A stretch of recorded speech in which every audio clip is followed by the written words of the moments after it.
Maybe we can revisit Zoli's brain for a moment.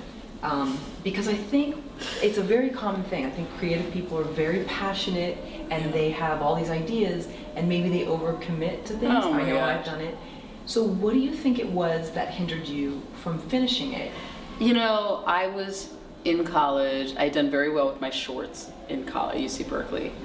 But, you know, Spike Lee had just made Do the Right Thing with his credit card, and I graduated. I thought, I'm going to make a feature. I'd written this script called Zoli's Brain, but it required like 40 locations, 200 actors. It was just way too ambitious for, I had just learned how to make movies, and I was taking on this way too ambitious project for a 22-year-old straight out of college. But, you know, I was young, and look at all the 22, I have so many 22-year-old interns, and they're just full of vibrato. They think that they can do anything, which is fantastic.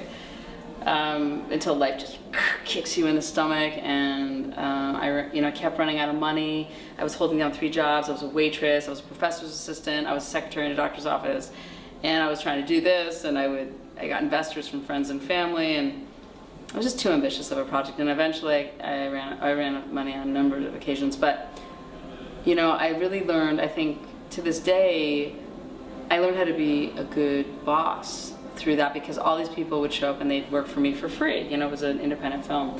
Well, you better make it really fun and interesting if you want hundreds of people to show up for free every weekend to shoot an independent film.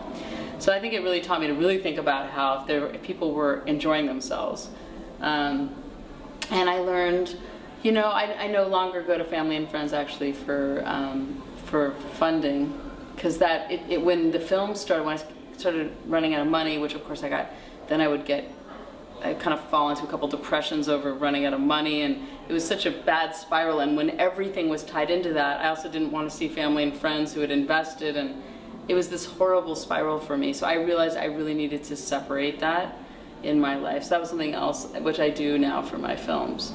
So, you know, everyone's got their own stuff, but I really learned a lot from that experience. And someday I'm going to finish that film. I've been thinking, it's at my film studio now, and we're organizing it. It's all on film, 16 millimeter. There's tons of footage. So, but obviously I'm not going to reshoot anything now. So I'm thinking about turning it into a short. But I learned a lot from that. And I gave a lot of talks where I use that as my central, what did I learn? What have I learned from that experience? So.